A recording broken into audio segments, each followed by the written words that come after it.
wah, gue nih pengagum dari Fadly Padi. Dari sekian banyak vokalis Indonesia, menurut gue Fadly Padi adalah penyanyi yang pinter banget menghayati lagunya. Dia benar-benar bisa bikin lagu itu menjadi adut, ini apa, maksimal melalui penghayatan dia. Gua rasa dia one of the best, one of the greatest singers ever. Gua fan banget sama dia, gua ngefan banget sama dia. Menurut gua dia juga pinter banget ketika dia merekam lagu. Dia pas banget ngerekamnya. Dan menurut gua dia gak pernah gagal. Cuma kalau cerita lucu sih memang gue sih deket-deket banget sama dia, enggak, tapi ya kenal gitu ya. Satu ada party di Singapura dulu, MTV Party. Tahun 2000 atau tahun 2002 ya. MTV Party, gue inget banget tuh party sama dia. Waktu itu kita setelah MTV Awards ada after party. Lalu kita party sana, ada artis luar negeri, Pink, ada Westlife, ada ya artis luar negeri lah, ada POD, ada kita juga, ada gua, ada anak-anak Padi, Fadly, sama gua minum banyak. Terus ada gua lagi ngobrol sama Pink, foto sama Pink, lalu gua ngobrol sama sound woman-nya Pink. Sound woman-nya Pink tuh rambutnya kayak gimbal gitu, kayak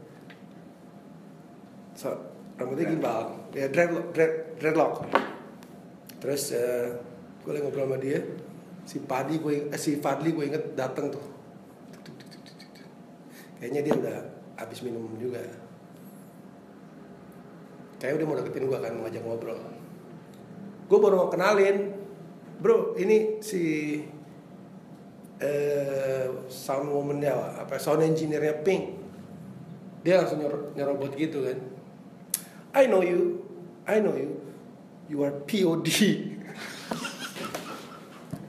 Soalnya kan POD kan ada juga malam itu, POD kan rambutnya dreadlock juga. I know you are POD. Orang langsung pergi langsung.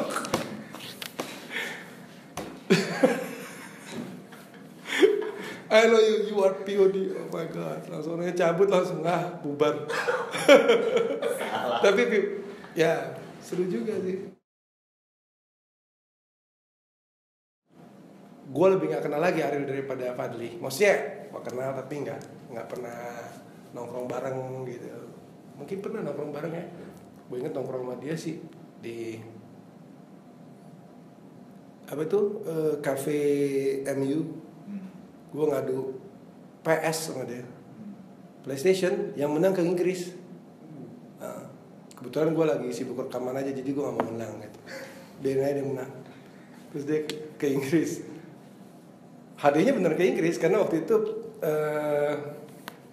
pembukaan MU Cafe, gue diundang, ada Bobby Robson, foto-foto bareng Bobby Robson sama beberapa pemain veteran MU, ada Ariel, kita main PS, yang menang saya jalan-jalan ke Inggris nonton bola. Kalau soal musikalitasnya, gue suka dengan cara dia ngarang lagu. Maksudnya gue suka cara Ariel mengekspresikan ya idenya dalam bahasa-bahasa yang nggak terlalu obvious gitu, nggak terlalu jelas sebenarnya ya, cuman melodius gitu. Karena gue juga mikir ini sebenarnya lagunya apa sih maknanya gitu, tapi ya itulah daya tarik dari karya Ariel. Salut sih, gue salut sama dia. Nah, Duta itu menurut gue penyanyi yang bagus juga. Sebenarnya dia bukan penyanyi rock yang mengakar ke jenis musik rock ya menurut gue. Tapi dia punya style sendiri ketika digabungkan dengan Eros, yang sebenarnya mungkin Eros punya akar lebih blues rock ya, lebih kental di wilayah itu.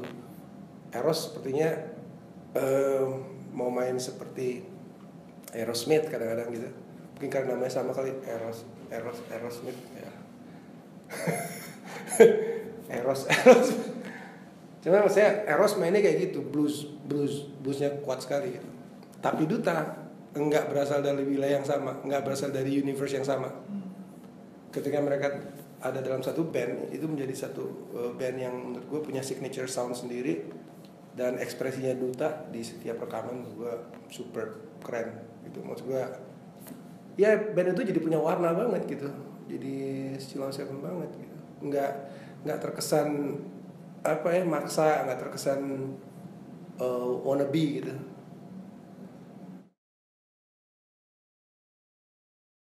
Gue kenal Arman dulu, gue inget kenal dia itu di ajang PRJ.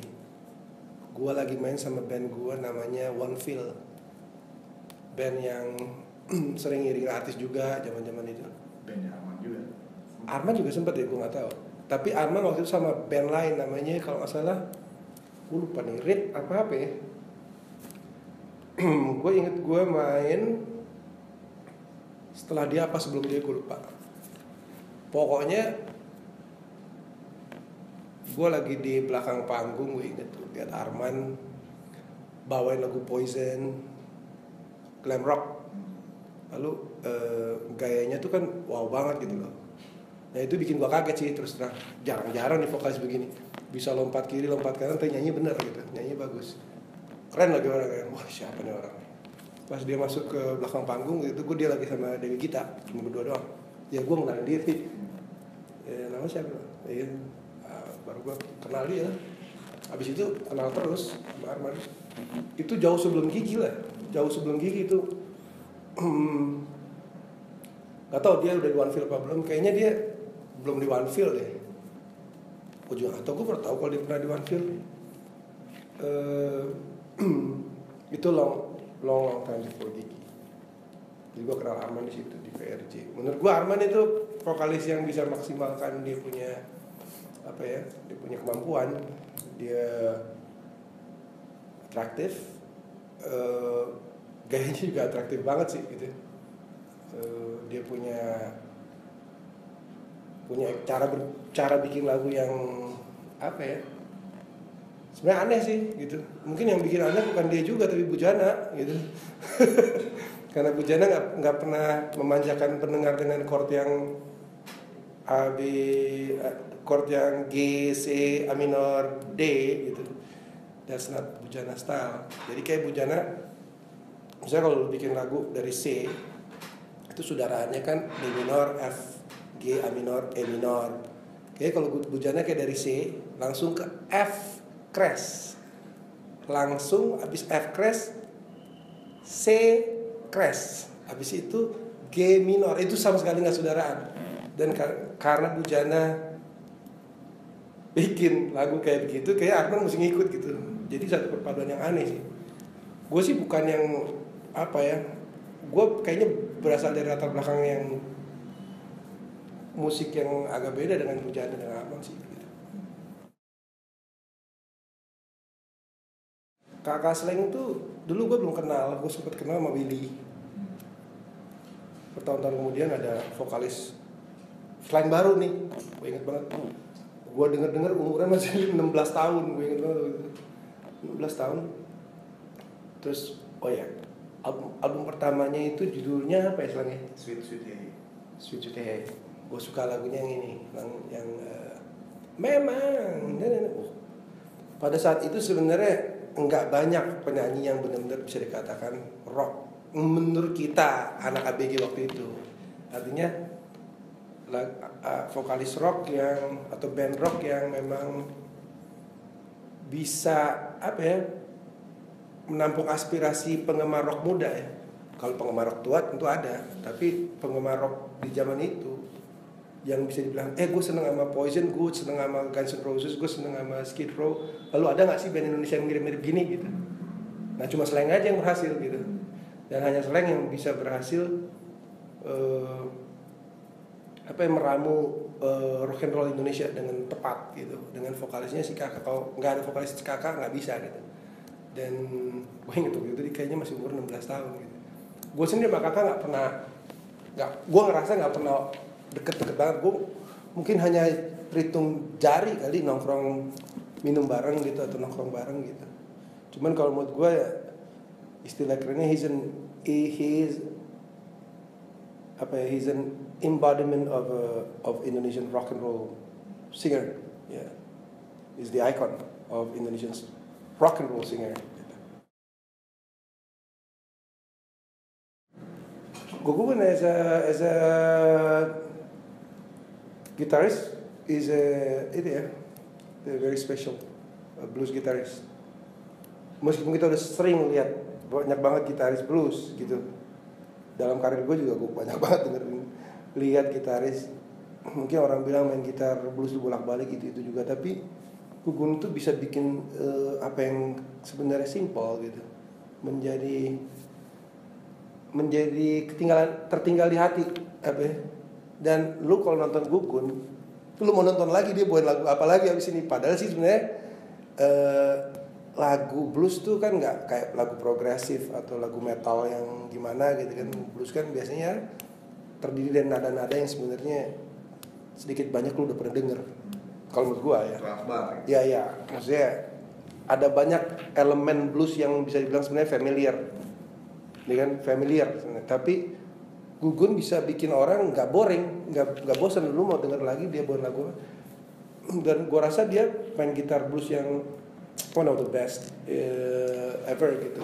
Kalau sebagai penyanyi menurut gua nggak terlalu menganggap itu gimana ya, special banget sih.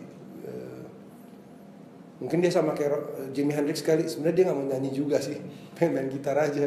Cuma karena nggak ada yang nyanyi ya udah dia nyanyi. Meskipun ya menurut gue dia bisa nyanyi, cuma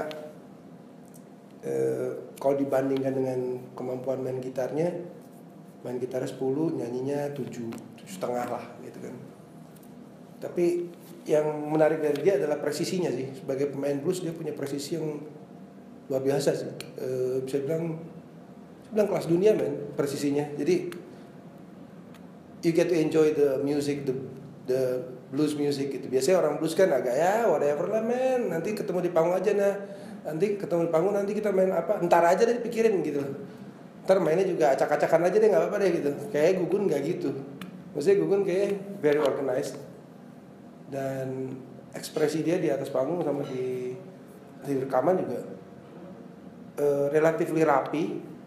Tapi juga ekspresif, aneh gitu. Biasanya orang kalau rapi enggak ekspresif gitu kan. Atau orang yang misalnya berantakan tapi misalnya dia ekspresif tapi kacau banget gitu, sebaliknya gitu. Gugun bisa di satu sisi rapi mainnya, tapi juga sangat ekspresif gitu, memainkan blues. Nah, dari antara semua penyanyi di dunia, enggak, di Indonesia, dari antara semua penyanyi Indonesia yang gue pernah dengar sampai saat ini, nggak ada yang lebih hebat dari Sandy Sandoro. Sorry, other singers. Menurut gue nggak ada yang lebih hebat dari Sandy Sandoro. Menurut gue, karena Sandy Sandoro itu punya latar belakang menurut gue yang unik. Itu yang membuat suara dia unik. Sebenarnya suara sih gampang men. Di luar sana juga mungkin aja ada suara orang kayak Sandy Sandoro atau kayak yang lain gitu, the great singer gitu kan. Cuma yang bikin Sandy Sandoro tuh menarik atau spesial adalah dia suaranya bagus, warna suaranya, dan dia punya latar belakang musik yang bagus. Maksudnya dia dengerin banyak lagu gitu, dan dia dengerin sesuatu yang mungkin beberapa penyanyi blues atau R&B atau yang katanya jazz padahal sama sekali menurut gue dia nggak jazz sama sekali sih. Dia bukan penyanyi jazz, menurut gue dia penyanyi rock.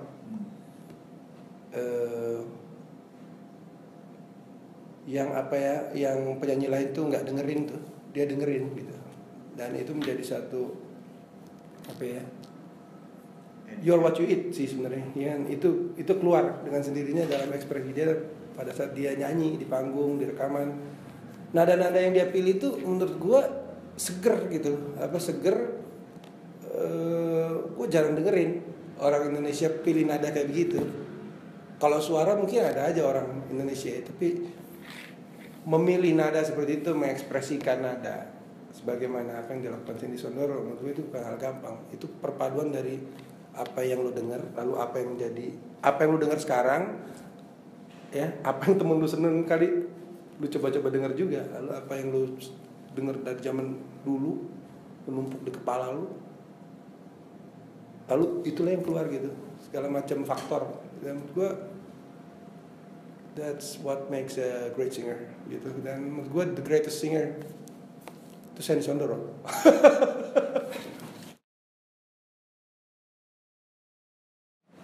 Ari Lasso tuh orang yang lucu men. Itu temen gue nongkrong yang asik. Gue punya beberapa foto mabok sih sama dia sih gitu. Dan dia orangnya extremely good in verbal communication. As a singer, I think he's the best in that area gitu kan.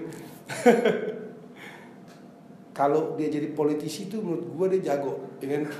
Way better than all of us, way better than even Ahmad Dhani gitu. But he doesn't want to be a politician gitu. He's very good in verbal communication. He knows how to move people. Jadi he has a charisma as a singer.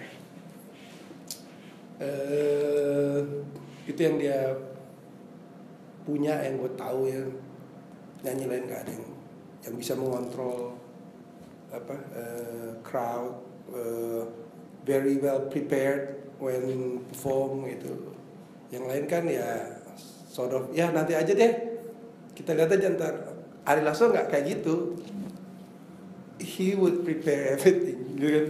Itu bisa, dia akan siapin semuanya, dan dia punya apresiasi yang tinggi terhadap perkataan-perkataan gitu. That man is very good in words gitu kan ya. Nggak tahu beberapa vokalis yang kayak gitu siapa ya? Gak banyak sih gitu kan. Gak banyak. Ya tapi ya gue mesti bersyukur lah Ari Lasso agak bermasalah sama Dewa dulu. Kalau enggak gue gak jadi masuk Dewa kok. Dia suka marah kalau ada orang-orang di itu tuh, ada bartender tuh misalnya kalau kita lagi minum gitu, kita mungkin beberapa kali situ ke bar itu gitu. Nah tuh bartender kenal gue karena gue lebih banyak nongkrong daripada dia, dan dia juga mungkin cuma 2-3 kali gitu. Dia suka upset tuh kalau bartender gak kenal sama dia. Come on man, do not assume that everybody knows you when you're famous man. Ahmad Dhani is a phenomenon. He's a phenomenon as a musician. You can't find any other musicians like Ahmad Dhani in 30 years. Yeah, in 30 years time, mungkin baru ada orang kayak gitu. At least 20 years lah, ya kan? Every 20 years baru ada orang kayak gitu. It's very good in songwriting, words. Dan yang menurut gue bikin dia hebat, menurut gue ya, adalah dia tuh cukup apresiatif sama karya-karya. Apa karya apa? Karya luar negeri dan juga karya dalam negeri, gitu kan. Banyak musisi Indonesia yang nggak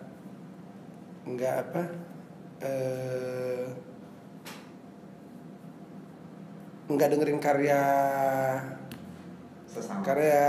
ya anak negeri lah ya, maksudnya musisi dalam negeri ya, karena itu nggak dapat inspirasi. Nah Dhani ini dengerin nih dari zaman di SD, gue yakin didengerin. Mau karyanya ya kalau ini jangan tanya lah, Dian Pramana Putra tuh fotonya masih ada di studio sampai terakhir gue nggak lagi sama Dewa tuh masih ada tuh, ya kan? Itu yang foto satu-satunya artis lokal, ya. Yang ada di dalam. Nah, gue rasa dia banyak dapat inspirasi dari Dian Pramana Putra, mungkin songwriting, ketajaman pembuatan lirik. Dia juga koleksi banyak banget karya-karya dalam negeri gitu. Dari Kris Manusama, lalu yang lucu dia punya beberapa album Ambon Jazz, judulnya sama, isinya sama, ada berapa biji gitu dia beli gitu. Gak tau dia dengerin apa nggak, tapi yang jelas menurut gue dia punya apresiasi yang bagus, yang membuat dia meresap, memiliki ini juga apa, inspirasi dari karya-karya yang dia dengerin gitu. Barang kesayangannya setahu gue tuh adalah CD Discman ya, zaman dulu kan Discman ya. Jadi dia memang music listener ya. Dia tuh music listener, dia tuh penggemar musik. Banyak orang yang main musik tapi nggak dengerin, doi dengerin. Itu yang bikin dia bagus, yang bikin dia jago gitu. Sebagai penyanyi, Kalau sebagai penyanyi sih menurut gue dia berhasil itu terakhir gara-gara gue di penyanyi nih. Oke, dia bisa nyanyi lah, dia bisa milih lagu yang bagus, apa nada yang bagus. Tapi basically dia bukan penyanyi, dia itu songwriter, producer, arranger. Kalau di tim sepak bola dia playmaker, tapi dia bukan striker. Strikernya gue sama Gaso dong.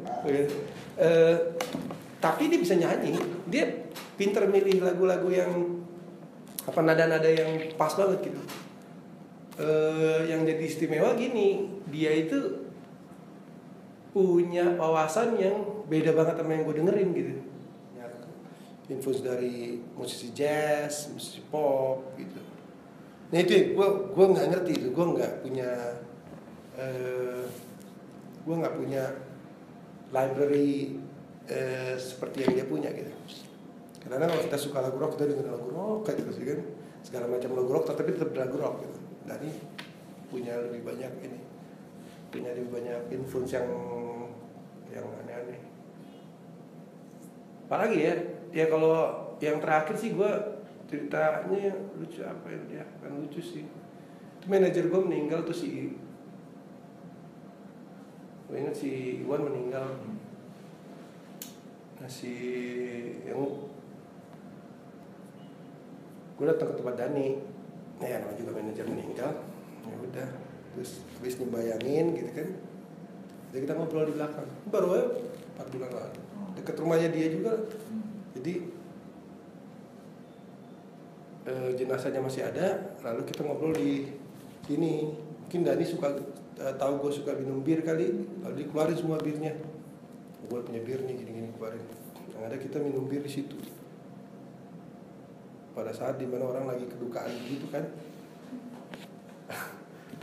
jenazahnya masih di situ, kita minum bir di sini. Lalu mamanya datang marah. Ini kebiasaan apa nih? Kebiasaan baru katanya. Gue inget dulu gue sempet nyeletuk sih. Kita kan baca-baca itu kan, juga puisi ya. Kita mungkin kalau lagi berduka, ada yang meninggal, kita bersedih, tapi di surga kan malaikat sedang berpesta. Ini mungkin kita terlalu menghayati kali. Mungkin dia inget itu, gue inget itu. Jadi kita ngubir aja benar-benar, wah, maknya marah-marah. Ini kebiasaan baru apa ya? Itu yang terakhir gue inget dari dia sih. Artinya ya kita masih bisa ngobrol.